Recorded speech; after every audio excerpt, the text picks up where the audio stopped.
Hello everyone, a very good evening. Ahmedabad Book Club is yet another very interesting session on this Mahashivratri. We have Mr. Shail Gulhati sir, who will be conversing with our committee member who is an avid reader and a researcher. So let's continue the conversation. Hello Thank you, everyone, happy Kajal. Shivratri to you all. Greetings. Thank you, Kajal, for the wonderful introduction. Greetings to all our viewers, listeners. I'm Nina, your host for the evening. A very, very warm welcome from Ahmedabad Book Club, an initiative of Karma Foundation, started by Priyanshu Patel and Khushi Ravji, the fine writers themselves. It was started as a reading club for book discussions, a space for people who love literature, who love books, to discuss and to share and sustain the spirit that the books invoke in them.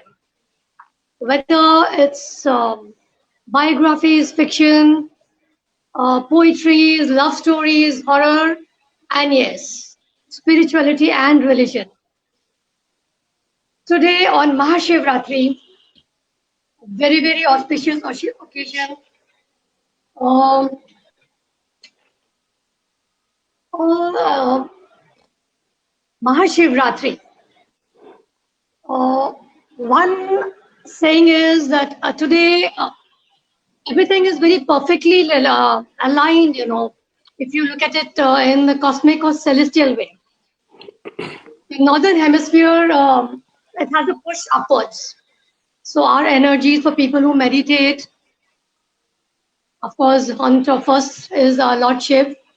Then, of course, it's also the day when Shiv got married to Ma Parvati. Also, the divine, what do you call the divine union of the divine masculine and the feminine, or maybe all of them. I'll just say a few lines like Shiv सत्य है, शिव अनंत है, शिव अनादि है, शिव भगवंत है, शिव ओमकार है, शिव ब्रह्म है, शिव शक्ति है, शिव भक्ति है, वो भोले हैं, वो साधु हैं, सब कुछ है. इन सब के बारे में जानेंगे आज. With me, I have, how do I introduce him? Once upon, he's still a regular guy like all of us, happy, fun-loving. Once upon a time, a businessman still is, but a very, very devoted Shiv devotee. A very fine writer, a spiritual speaker, a thinker, a columnist on the Greater Jammu. His videos on Mondays with Mahadev are doing very, very well on the YouTube. The books that he has written, I mean, of course, mostly on Shiva. I think only on Shiv. Shiv, the time traveler, Yogi and the snake. Today, we will be talking about Mahadev Ji and his manifestations on Mahashivratri. The eternal one who was always there. He's still there. He always will be there to manifest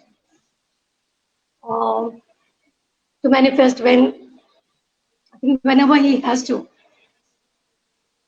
I will start. Welcome, Shail Gulhati.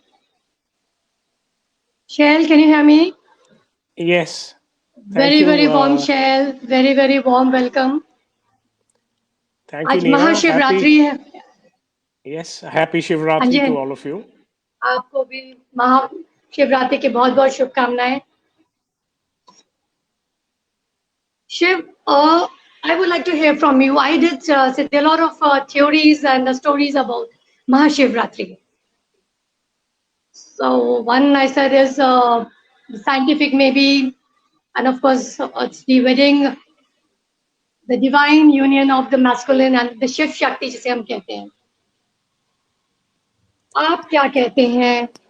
It is spiritual, religious, scientific, or maybe all. There is a difference, I think, between spirituality and religion. right? Yes. So, you see, like we have Janamashtami for Krishnji, we have Ram Navami for Ramji. For Hmm. Shivji, the Shiv Bhakts know that we have Mahashivratri. Hanji. As you rightly said, scientifically, owing to the position of the moon, which you mentioned as cosmos, there Yes. are particular days in which our energy, our inner energy, is supposed to be very high and in alignment with the rest of the universe. And this happens every month. We have a Shivratri every month, and that's Right. somewhere around the 14th day, just before Right. Amavas. But this particular Shivratri, which happens in March, sometimes February, is Mahashivratri because of there is a higher alignment. And I think Sadhguru has done a very nice short video on this, which you can all watch, in which he says what you have said, that the energies are risen. So Shivratri is a very nice night to meditate. And of course, you said that Adi Yogi Shiva himself is supposed to have meditated on this day, which is probably correct. And therefore, all the rishis, munis, sadhus, all the babas, and even the householders try to meditate on this day. So, spiritually, yes, it is supposed to be a night in which one, the dhyani, can meditate. But in terms of festivity, is it Shivji's birthday? Is it his day of marriage to Parvati? Or is it the day that he was enlightened? I think these are the three sort of waves that we think in terms of. And my take is that it's all of these. Because Shivji basically is everything, and everything is possible to him. And particularly for Shivratri, I say that why can it not be all three? Because if we take it to be the night that Shiva was enlightened, now we must remember that Shiva is always enlightened. But if we take it to be the night when, in his own Leela, that he realized after a long time that he is, after all, enlightened, and he had the great self realization. So when we usually have a samadhi, the expression that the meditator comes out with is Sat Chit Ananda. Sat is truth, Chit is consciousness, and Ananda, as we know, is bliss. So basically, the meditator says, I cannot describe what happened to me in Samadhi. I cannot describe self realization, but I can just say that it is consciousness knowing itself to be the truth. It gets blissed. So the self realization state, the transcendental state, is called Sat Chit Anand. So if this were the night when Shiva had his Sat Chit Anand, it's like him being born too. He awoke to the higher possibility of himself. And it is also like him getting married to Parvati, because a person who has Satchitanand, who has self realization, knows everything about his own soul. In the case of Shiva, it would mean that he would know that I am Mahadev and I have the ultimate Shakti, and that would be his union with Shakti. So, in a way, yes, he's getting married to his power again. So, Shivratri can be all three. We can celebrate it in all three manners.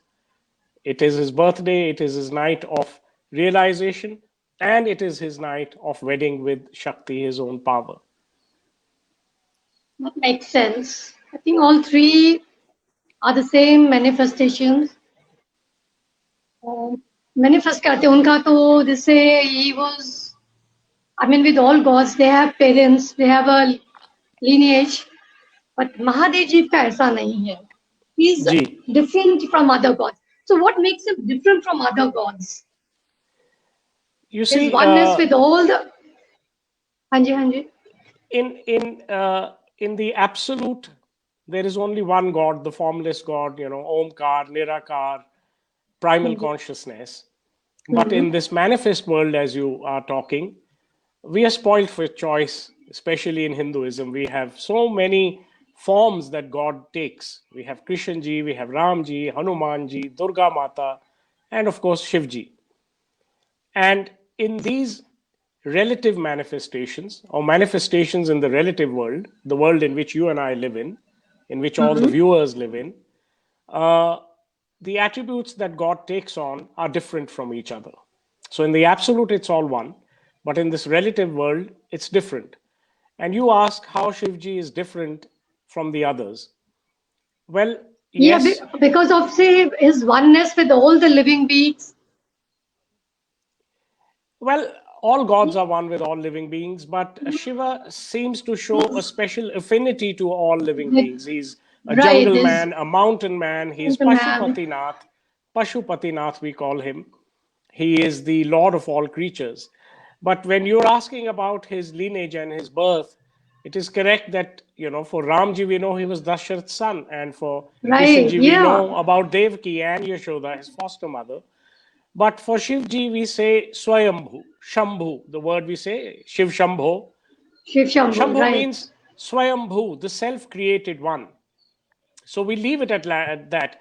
We do not know his parentage, although there is a very popular legend, one which I subscribe to, is that once Brahmaji, the father of all the other gods, all the Devtas, Agni, Vayu, everything was manifested by Brahma, he prayed to Shiva, and when Shiva gave him his darshan, he asked me for a boon. And it is said that Brahmaji said, once be born as my son, as my mind-born son. And Shivji said, Tathastu. And he was born as Brahmaji's mind-born son. And that is the time that Brahmaji named him Rudra.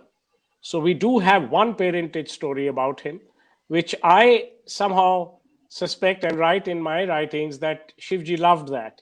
He, being the father of all creation, did want to have a father once, and that time it was Brahmaji who was chosen. I So think that's how because of Shivji is that, different. That is how he I is think different. because He's self created. I think maybe that's what gives rise to the question that maybe he was an alien or a celestial from maybe another cosmic world. Yes, I have seen a That lot is of people how. showing interest in these videos which are appearing, saying plainly in your face, that was Shiva an alien? Yeah. He was an alien. And it's a free world.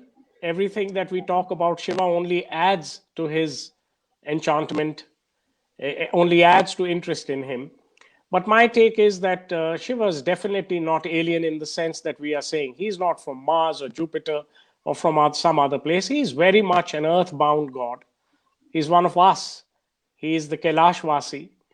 And I think it is only that our knowledge about him, we are alien to his real spirituality.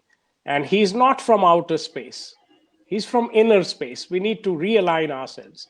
So I do not subscribe to the fact that Shiva was an alien just because he's very intelligent, just because he knows all the huge tantras and things which vidyas which are alien to us doesn't make him an alien.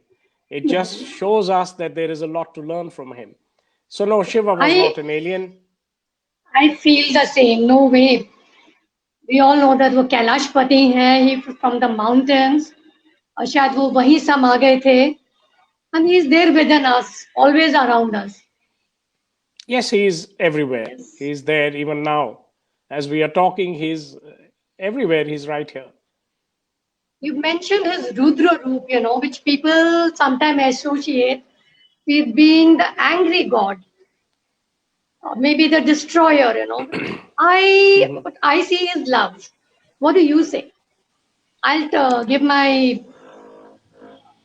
feel You see, later, but Rudra is in a way, the precursor of Shiva. It's the same person, but Rudra happens first, and then later Shiva evolves into Shiva. So Shiva means the auspicious, and Rudra actually means the wailer, जो रोता है, रोंदू जिसको हम बोलते हैं in Punjabi, रोंदू बच्चा. And Brahmaji, when Shiva was born as his mind-born son, he realized somewhere within that he is the Almighty God now encapsulated in a baby's body, and he's helpless. He has to, he's has to surrender to these new parents for everything. So he starts crying. This is the same legend. वो रोते हैं, और जब वो बहुत जोर से रोते हैं तो Brahma names him Rudra the wailer. But जो ये रोना होता है, ये जो वेलिंग होती है, it can evolve to something which is very almost sinister, for want of a better word. जो डाकू लोग होते हैं या something, they can have a very sinister kind of wail when, yeah, how this got associated with him. He was never sinister. That's not what I mean at all. What I mean is that Brahma named him Rudra, and Rudra found his name in the Vedas. We don't have Shiva, we have Rudra. And It's mentioned somehow, in the Shiv Puran yeah, में भी लिखा है उनके. and Sorry. somehow, Rudra got associated. Rudra was always a fringe god. He liked to be in the mountains, in the jungles, away from society. There must have been cities even at that time. He saw through the, falsities of society, and he preferred to be in the jungles and in the mountains with animals. And he found that they are far more natural, and this is the way to be. So I think it began with a sort of, jealousy, that here is this powerful man who is in the jungles and he just prefers to be in the company of animals, and he's happy there. So he's not in our presence anymore. So let's say anything about him. So you know how society is. They can rumor mongering. They can say anything about you when you're not present. And by, they started saying sort of bad things about him. Why would that happen? I think that this was the jealousy of the heads of society at that time. Perhaps even the jealousy of some of the devatas. Let's make Rudra the destroyer, the one who can destroy everything. As far as his power goes, yes, Shiva can destroy everything. And we hear of his Tandav and his third eye and his Raudra Roop. He can destroy everything, but his preferred nature is to create, is to love. You're absolutely right. He can be Bhutnath, but his preferred nature is Bholenath. And every time that this world goes on, despite all the bad things that are happening in it, that's the time to be very careful. We sometimes say, why doesn't God finish it all? But I think at that time also, Rudra, Shiva, has a hope in all the beings and creatures, especially human beings of the world, that they will improve themselves, and I should not destroy right now. So I think that Shiva is really holding himself back and letting this creation go on so that we evolve. So I do not think of Shiva as a destroyer. I think of him as the creator. The Shivling to which we pray is very obviously a symbol of creation and not of destruction. He's called destroyer because we know that he has the power to destroy, but he's not destroying. He's full of love. That's what I feel. For me too, he is Bholenath, always in meditation and full of love, especially for Parvati. I think it came when Sati immolated, because that's what I meant love. When you love somebody with your mind, body, soul, that you become one. That's how Shiv was with Sati and then Parvati, who was Sati reincarnate. See Yes. her, बहुत भस्म होगी उनके सामने. You can imagine how he must have felt, that he was just angry. There was so much of love maybe in him. To lose a part of him, just gone like that, तो गुस्से में शायद उस time की he was went out to destroy the world. Even उसमें भी प्यार है, right? See, supreme, love, supreme and sublime, not for ordinary beings. This is absolutely correct. In one of my books, which is called Shiva, the Ultimate Time Traveler, I hope you can see You have it. mentioned there. Yeah. थोड़ा सा, it's on the side. In the last chapter, now can you see it? थोड़ा सा पीछे ले लो. Just on to your right. Yes, now we can see. Yeah, Shiva, in the the time ultimate, ultimate time traveler. yeah, Ultimate time traveler. in this book, in the last chapter, when Sati emulates herself, and she doesn't do it by jumping into fire. She has so much of tapas that she can go up in flames. Hmm. But it is not that she's committed suicide. It's not so simple. It is that she has been led to it by her own father's rebukes. And Shiva realizes that it's not just the father, also, there were some other people involved in this. They basically the same thing. They wanted him to be away, the mighty man to be away. So, yes, I've written in this book that at that time, when Shiva came to know, he became very, very angry and he wanted to destroy the world. And the word went around, Pralay, Pralay, Mahadev Pralay kar denge. And he went with the intent to destroy the world. I mean, he was sitting in Kailash when this happened, so he went to Kankhal, which was Daksha's kingdom, and he went with the intent to destroy everything. Daksha first, his people next, and then the entire universe. And he was in the Rodra Roop, he was doing his Tandav, his war dance, but eventually he stopped for a moment and he thought of something much higher, which is what he and Sati had imagined the universe to be. The world would be one large family before they had manifested the world. And he thought of all the love that had gone into it, all the vision that they had for the universe as their own child. Horses, chimpanzees, giraffes, elephants, whales, human beings, everybody, sparrows, chidia. And he realized that because of a few people, this dream never comes true, but I don't have to destroy the universe. And instead of destroying the universe, he just went away. He became a recluse. He went away in some unknown part of the Himalayas. He left Kailash also. And he just went away and went into deep meditation. So he did not destroy even then. He did not. He did not. That is because I find, to love like that is not possible, I think, for ordinary to lose a path. So, oh, after Sati, it was Parvati again who reincarnated. She was a reincarnation of Sati. Yes. Her originally, of course, it was Sati and Shiv and Shakti. Sati who had manifested the world the way they saw it. Parvati came later. Her role was similar or carried on. Uh, so you see, बहुत Parvati, if तप किए Shiva, थे उन्होंने Ji, बहुत तप किए उन्होंने भी शिव के लिए Ji, Ji. You see, Shiva, the yogi, the Shivji we have in our temples, in our murtis, is the person who knows Shiv Tattva the most, consciousness. Okay. He knows consciousness the most. The one who knows Shiv Tattva, he called consciousness Shiv Tattva. So, one who knows Shiv Tattva the most is Shiva the yogi. And Shakti is the one which is his power. And when he takes on a body to become Shiva the yogi, she takes on a body to be with him as a person as well. And first it was Sati, and then after Sati went away, it was Parvati, the same Shakti. So we say reincarnated. And the role of Parvati, when you say that she did a lot of tapasya for Shivji,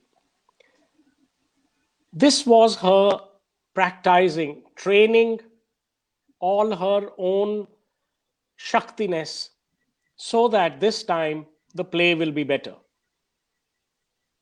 So Parvati's role was the same as it is always, to be eternally wedded to Shiva and to be his Ardhangini, his better half, his strength, the mother of all the children in the universe.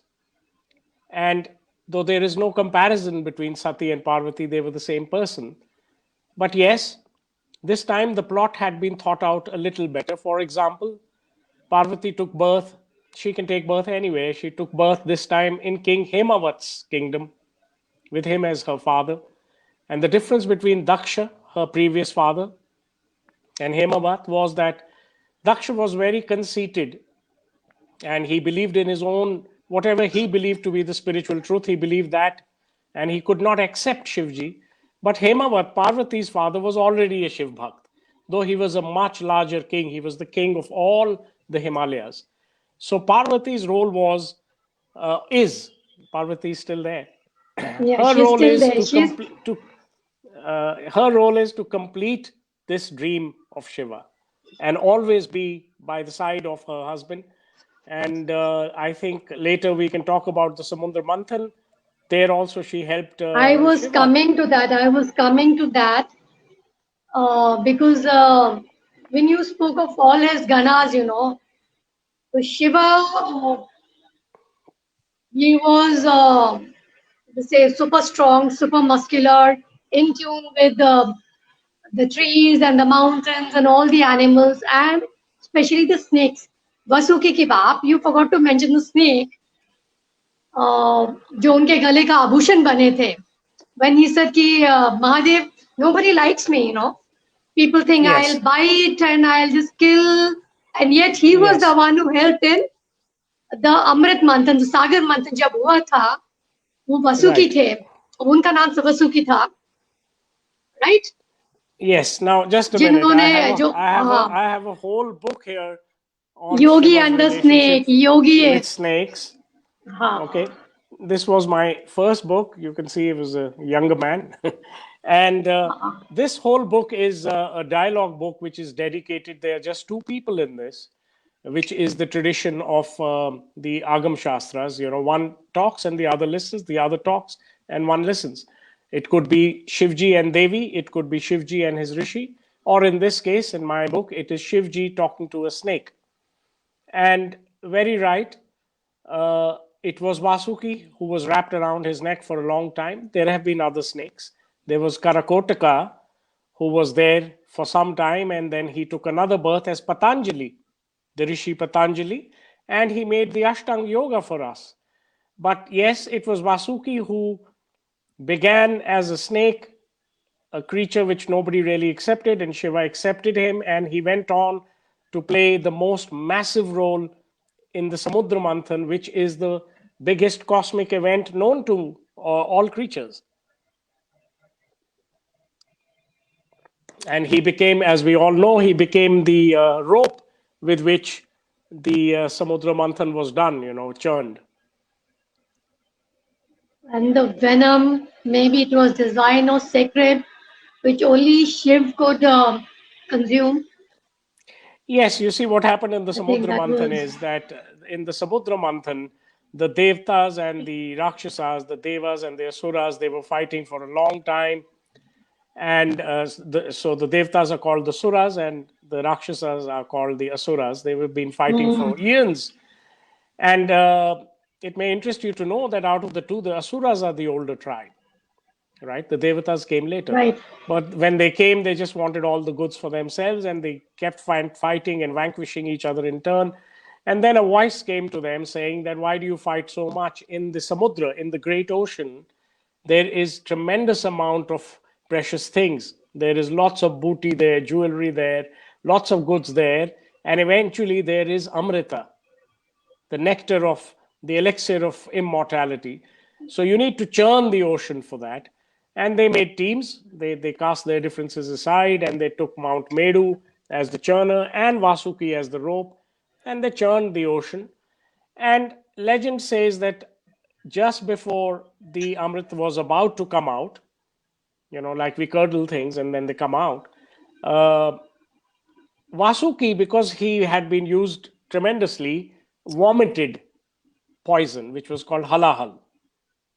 And that poison was pretty much like an oil spill, which our commercial carriers do in the oceans now, which is terrible for everybody, all living creatures. That poison went into the ocean, and the ocean said, before I give you guys the amrita you're looking for, the goodies you're looking for, you better take care of this spill. Now that's the time when everyone backed off. No devata came forward to have even their little portion of the venom. And there, They, Mahadev, who was watching this whole scene very chivalrously, I believe chivalry is a word that comes from Shiva. where he Right, because chivalrously went eh, up and drank up the whole thing, which we see in many pictures. He drank up the whole thing. And after that, he did fall into a swoon. And then we had Parvati. If God Almighty himself falls into a swoon, or he's fainting, or maybe losing consciousness, how do we help him? So Parvati is the one who, held his neck, didn't let the poison go down, so on and so forth, and sort of resuscitated him, which means brought back his consciousness. Though Shiva can never lose consciousness, but he was going into that phase, so it was his Shakti. Had it not been for her, who knows what may have happened. So that's another time when Parvati was totally with her husband. And so it's a they very sad always, story what happened eventually. A very sad story with what happened with all the goodies that came out. You see, the Devtas got it all and ran away with it. So the Rakshasas and Devtas are still fighting, right?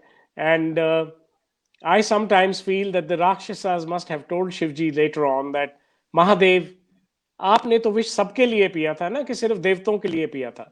So he must have said, well, I had it so that everybody can benefit. But they must have complained to him.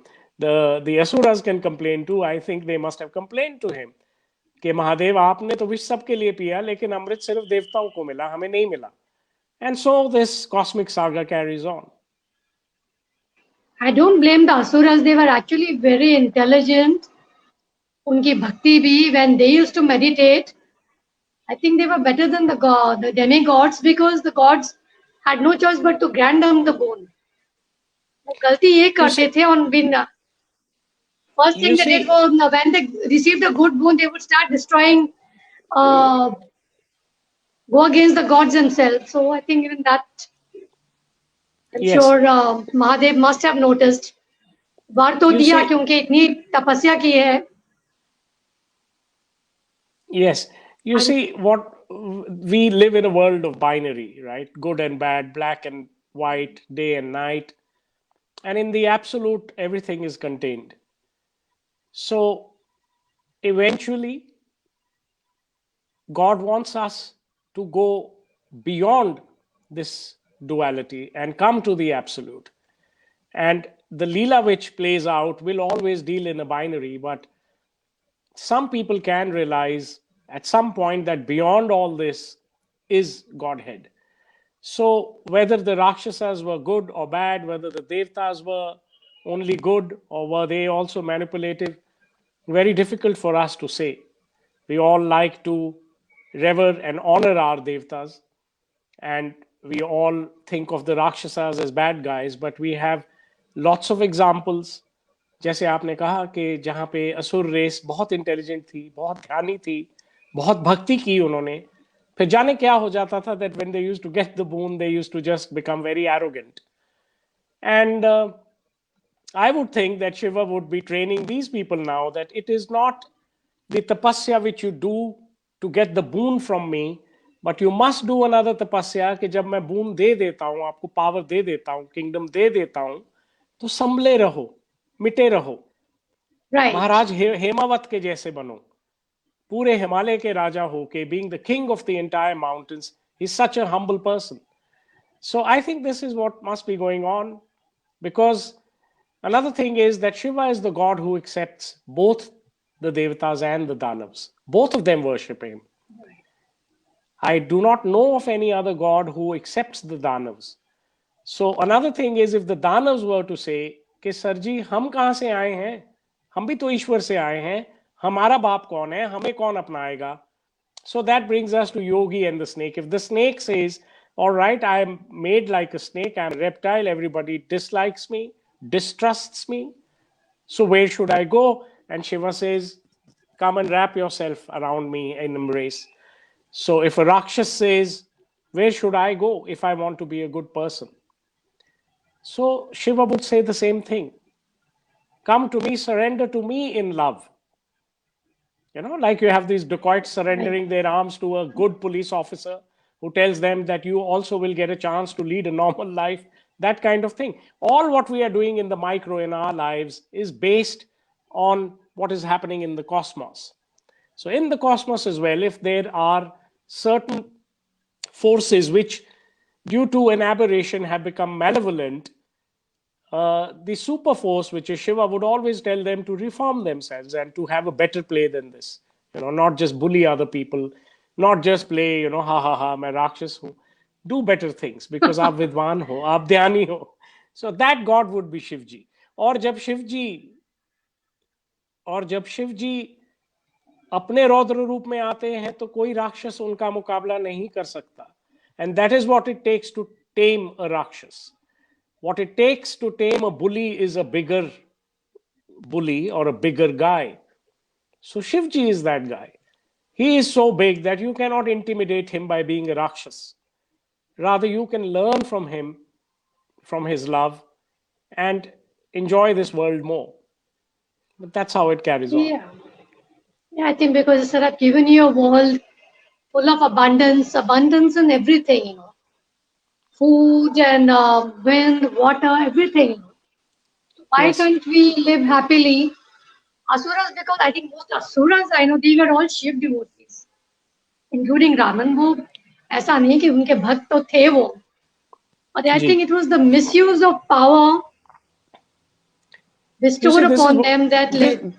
this is what it is always. It is power which goes to the head, and that is the thing that Shiva would like to train his people. On the other hand, Shiva Ganas. I'm not wanting to keep on talking about the Asuras here. We should keep our focus on Shiva. His main people are the Ganas. Now, the Ganas are always living. They are the luckiest ones who always live in Shiva's proximity, right? If they were told you can become the king of such and such country and such palace will be given to you, my guess is a Gana will say, nahi, main yahan rahunga as an ordinary Gana with Shiva. Now, some of them are very mighty too. Nandi is so mighty, no Rakshas can take on Nandi. But power does not go into their head. There is Gorakhnath ji, who I will not say is a Shiv Gana, but in a way, yes, he is a great Shiva devotee. Gorakhnath ji के लिए कहा जाता है कि वो अपने एक पोटली होती है उनके पास. He has a bag from which he can create all the three universes. But he doesn't do it. He's obviously learned that great art from Lord Shiva, but it doesn't go to his head. He says, I can, but I don't need to because the creator is already there. So Shiva is always teaching his better ganas to digest power rather than getting it. And we see this in our ordinary lives. There are so many fora in which people try to get power. It could be a local politician, it could be a little club. You just want to be an executive member and so on and so forth. And when you do that, your attitude before becoming that and after becoming that normally starts changing, which is what spoils the play. It has almost become human nature, and we need to change that nature. The lion is always the lion. He doesn't change his nature after he realizes I'm the king of the jungle. He goes on in his life the same way. Most animals do. They follow their routine life and they don't change their attitudes with the acquisition of a particular power. We somehow seem to have that. And Shiva is the god of power. He's the one from where the power comes. So probably he's trying to tell everyone that getting power is not such a big deal, but to digest it, that is a real Shiv Bhakt's meditation. I think between humans and animals, I think animals are more honest in their expressions and their desire and wants as compared to humans. They don't manipulate, whether it's their hunger or their anger, whatever. I think they're definitely more honest in their See, expressions. animals are more mystic in one way. Mysticism says live for the moment, live day to day. Don't, because when we start living for next year and 10 years and 100 years, that's when we start hoarding. That's when we start manipulating and things like that. And while we're doing that, that's when we get into very fierce competition, where while we are doing that, we forget to live the day. I will accumulate wealth and I will accumulate power and save it for another day, and that day never comes. Your hair just goes gray. and you may have tons of wealth and tons of power, but you've never lived the day. So animals, luckily for them, they do not know all that and they live for the day. If the lion hunts for a meal, it's because of the food chain. He's on top of the food chain. He has to be a non-vegetarian, but he will do that one time at a day. This is the law of nature. But hand a human being a gun and he becomes a hunter, and many times he does it for all the wrong reasons, not for his own protection, nor even for food. He will do it for trophies and competition and just a mayhem, which is that is asura vritti. That is terrible. So Right. even if we make our inventions, any invention can be good or bad, you know. So while God feels probably very happy when human beings invent things, but what we do with them requires greater viveka, greater discrimination. We can make a sword to do something which is, we can make an axe to chop some wood for ourselves, or we can axe another person down with it, so on and so forth. We can make a car to transport ourselves from here to there, or then we can make a military vehicle. And then when this game begins, you cannot blame any one nation or any one government. I mean, if you are going to have lots of tanks and artillery, so is my government going to have that, right? So if my government, for example, if we speak of India, हम भारतवासी हैं, हम peaceful लोग हैं. um, we tried this with the big country next doors one time in 1962, and we were very peaceful people and we got cheated. So today, if we want to be, for example, militarily strong, it is because of the social norm that the world environment has put in.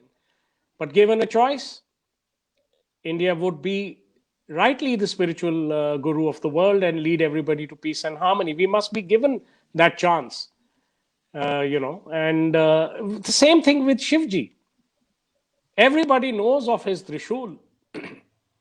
that त्रिशूल से प्रहार अगर महादेव कर देंगे तो आप बच नहीं पाओगे, या विष्णु जी अपना सुदर्शन चक्र छोड़ देंगे एक बारी तो then you had it. But Shivji's trishul is always parked near him. You don't see pictures of him, with it all the time, chasing people. You see him seated in dhyana, and the trishul is with him. Yes, It's it's just a always on. sign. Yeah, it's a sign that he can destroy, but he doesn't want to. So it is with our nation. We can fend for ourselves, but we are not a warring tribe. We are very much Shaivites. Indians are very much trying to live the spirit of Lord Shiva. We can be powerful. We have done it all. Our civilization past is very great. The entire world knows that. We are headed to greatness again. We don't want to be a warring tribe, but that doesn't mean that you intrude upon us. And the same thing I say for Shiva's snake, in this book, The Yogi and the Snake. He says, my snake also, the king cobra, wants to just posture his strength and do away with malified intention and intrusion. He doesn't really want to bite anybody. He's not an aggressor. Lethal as his bites can be, my snakes, my Trishul, my people, my Indians, they are not aggressors. But that doesn't mean you mess around with them.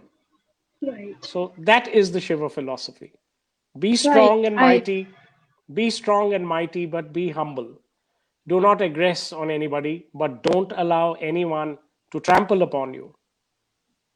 You It's cannot, accepting the true said, you, when you accept the wrong, you are giving the wrongdoer the power to do wrong. It's like yeah, I welcome you in my house and you start planning to oust me out of it. yes, So yes, yeah, so that should not be accepted. yes. Okay, So Shiva that's is pretty much like that. He's happy in Kailash or in the mountains or in the jungles. He doesn't wear a crown. He's a Betaj Badshah. The Ganas who need to know that he's their chief know, and they will do anything for him. He doesn't have to hold big, glamorous congregations in Darbar halls. He sits on his rock where all his Ganas are there and starts giving his spiritual discourse. He's called Dakshinamurti. He sits facing the south. and he just talks about his spirituality and they learn.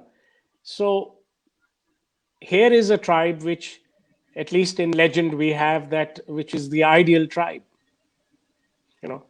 And I wonder if you're familiar with the Tibetan concept of Shambhala and Shangri-La. Have you heard of that?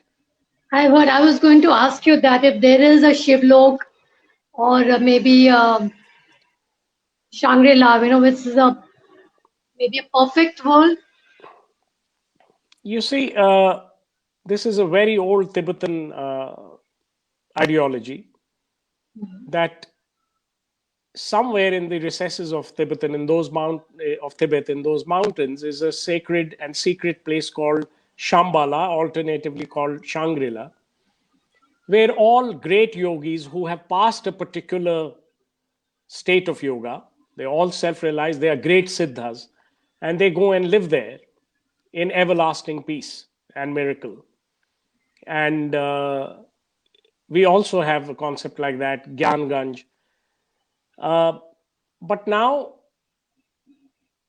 there is a concept of I'll go through this very quickly. There's a concept of graded civilizations. There was a Russian scientist called Kardashev who said that there have been civilizations across this whole universe, and there are grades to those civilizations. And Earth is 0.7. We are not even grade one, our civilization. And there are grades of 2, 3, 4. They go up till 6, and that is fabulous. What all the higher grades can do. Their automobiles are different. Their energy is different. Their houses are different. Bodies are different. Technology is different. Intelligence is different. Of course, consciousness remains the same. Ultimate consciousness is always Shiva consciousness. So that concept is that in this whole universe, there are many civilizations. We may not even be able to see them, even if they're right here listening to this talk, because they are so intelligent. If we mix science and spirituality and take that graded civilization concept, then Shangri-La or Shambhala or Gyanganj or Shivalok, as I would like to call it,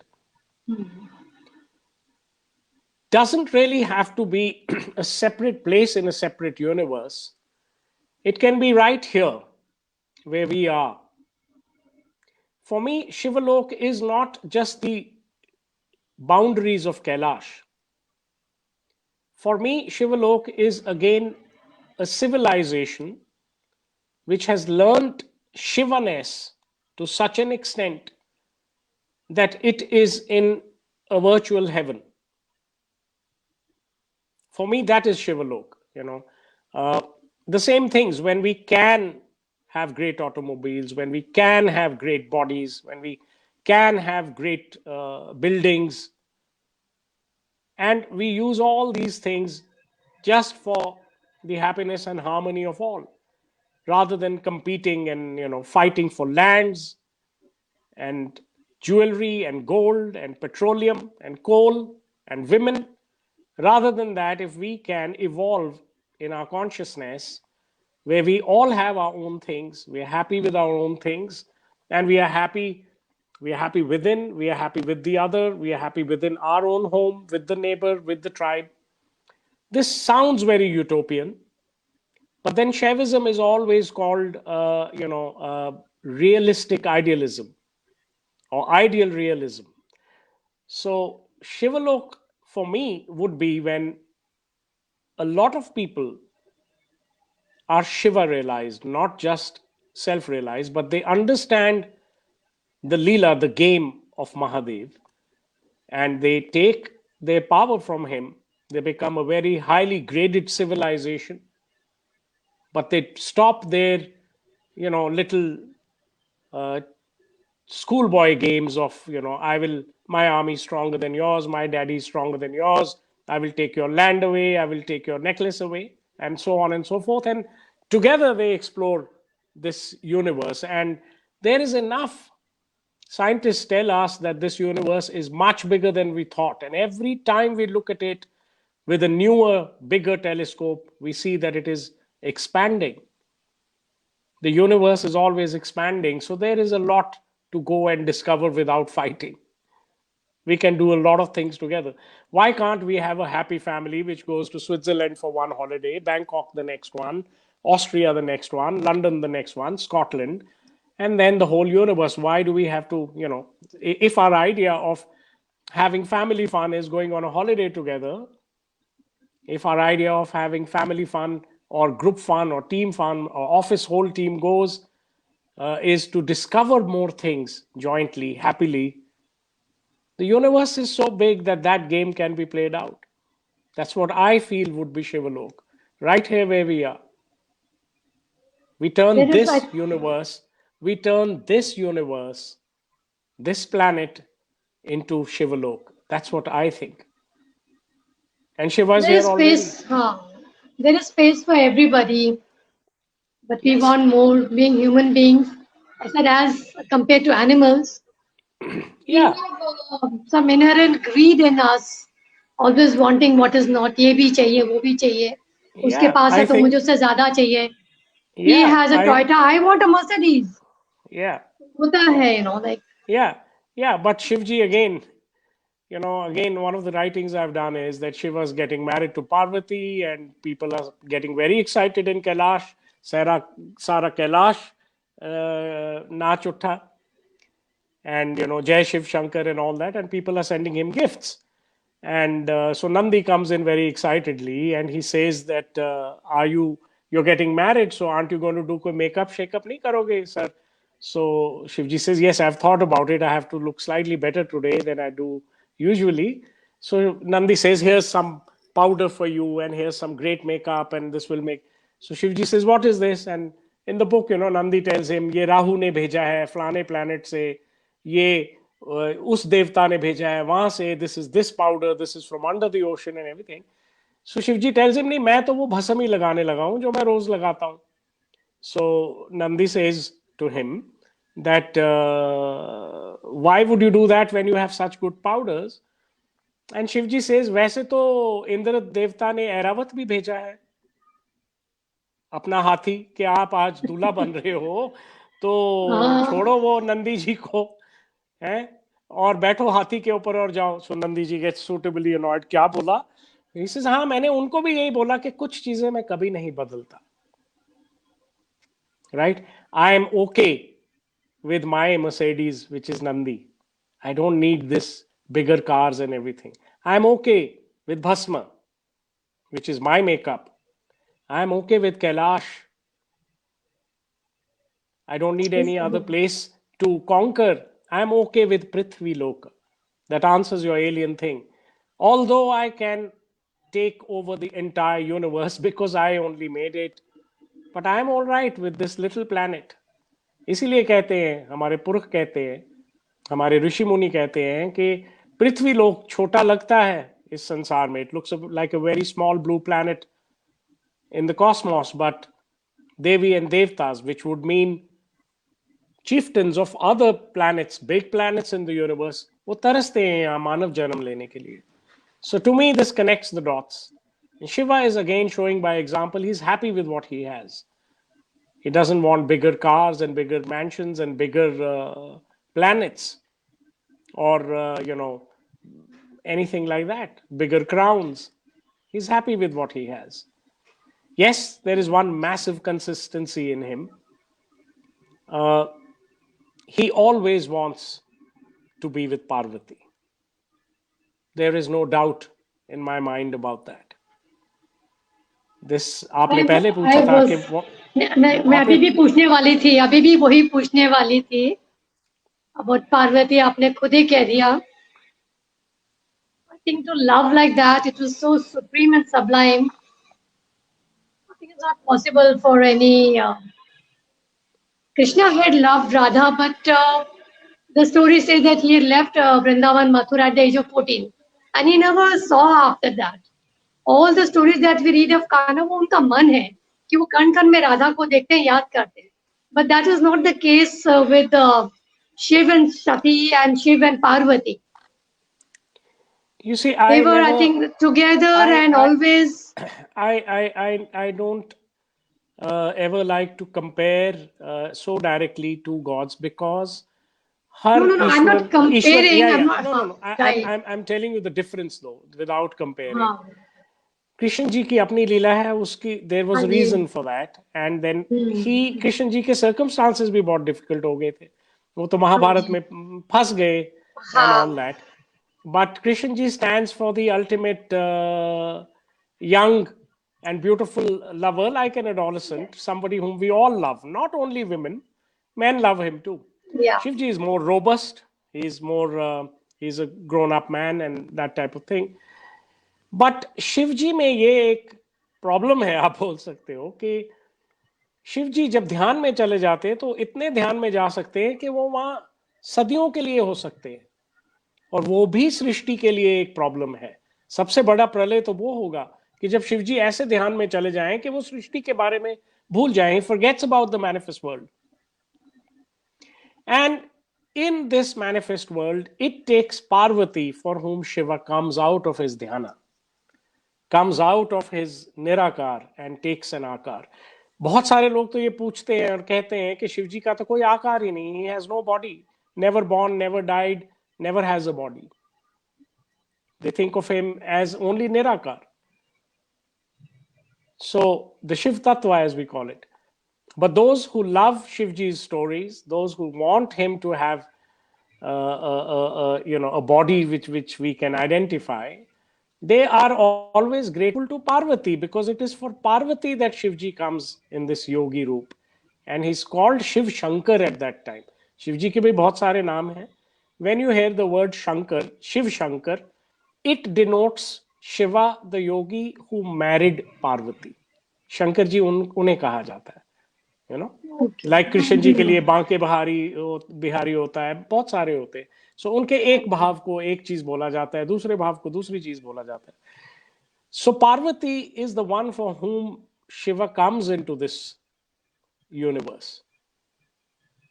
Once he comes for her, we get a chance to make him love us also, you know, to make him love Ganesh and Kartik and Nandi and Bringi and the Nayanar saints and the Laldeds and the Akka Mahadevis and the Ninas and the Shails. So Parvati माँ हमें ये chance दिलवाती है कि शिव जी यहाँ होंगे तो आप भी उनको प्यार कर लेना. So I think that is what his Leela is. But we are ever grateful to her. I think I still have I. We might be approaching the closing time. I wanted Right. to ask you about the Mrityunjay, Mahamrityunjay mantra, which people usually associate, ki maybe maybe with that to revive and for health. Because when I first read the Mahamrityunjay mantra, the translation, तो मुझे वो I mean, I didn't I said no, this is not what Mrityunjay means as to what people say. You see, when I was a child and children need to be taught how to brush their teeth, my mother would tell me one thing, and she would say that if you brush your teeth to have, give out a good smell from your mouth, it may or Hmm. may not happen. It may or may not happen. But if you brush your teeth to have healthy teeth, मतलब properly करोगे, time लगा के करोगे अपनी तपस्या, then you will have healthy teeth and you will have a good fragrance from your mouth. So, the Mahamrutyunjay, which the entire world honors and respects as the great mantra of Shiva, Right. which gives immortality. Mrityunjaya, जो मृत्यु को भी जीत ले. And to me, it means that in order to ask for immortality, we must first know what is immortality. Is immortality keeping this body alive always? Because if that were the case, let me tell you, life would get very monotonous. Immortality, to the great rishis, is the continuum not of this body, but of the consciousness, not of the sthula sharira, the gross body, but a remembrance in the suksham, in the subtle body of itself every time, right? A continuum, a memory of continuum of what all you have been. So, and again, that does not mean I must remember that in my previous birth I was Rakesh, and before that I was Suresh, and before that I was Naresh. No. But the memory continuum of the experience that I had, the mundane experience, trading का experience, love का experience, relationship का experience, and फिर spirituality का experience. A continuum of my spiritual experience is what is immortality. You know, so in this light, if you see the Mahamrityunjay mantra, the most important word is at the end, Mam Amritat, right? And that gives me to understand that the Rishi was asking Shiva basically for a self revelation, for an enlightenment, which a spiritual enlightenment, for an Atma Vyapti. शरीर चला जाता है, आत्मा नहीं जाती. तो महामृत्युंजय में ऋषि ने शिवजी को बोला, त्रयंबकम को बोला, थर्ड आई वाले को बोला कि मुझे मेरी आत्मा की व्याप्ति करा दीजिए, एनलाइटन कर दीजिए महादेव, और फिर मैं खुद ही इमॉर्टल हो जाऊंगा. So if we do the Mahamrityunjaya, my opinion would be, think of it as a prayer to Mahadev, the three-eyed one, to grant you spiritual revelation so that you may know your own Atma once and for all. And by knowing your Atma, you shall become immortal because the Atma never dies.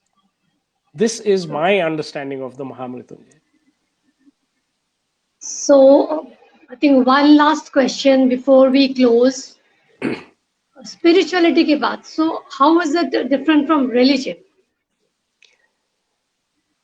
You see, there are religions are of there are many connotations to that word. When we talk of religion as certain rituals that we do, जो हमारी विधि है, I respect that tremendously. I would never say I am spiritual, not religious, for it to mean that I don't believe in ritual and I don't believe in vidhi. ऐसा नहीं. But if it means only a ritual, only a ritual to the point of dogma and not realization, then I would say that spirituality is very different. Swami Vivekananda said, realization, the same Atma Vyapti which we were talking about, realization, self-realization. Realization is real religion. The rest is all preparation. So spirituality is Swami Vivekananda's definition of religion. Religion is the laid out chart, map, and path by those who have visited their Godhead before us. And spirituality is to actually experience that Godhead within us for ourselves. So the two are very different.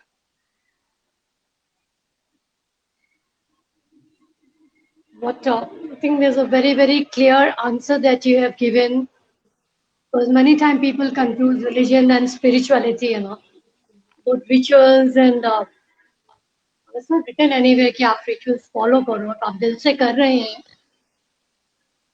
But still, to each his own. If you understand, I hope people have understood what Shail and I have been talking about today.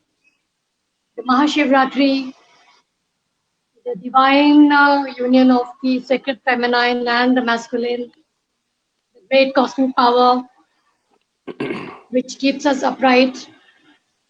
I think that today is a special day in every way. Yes, it is.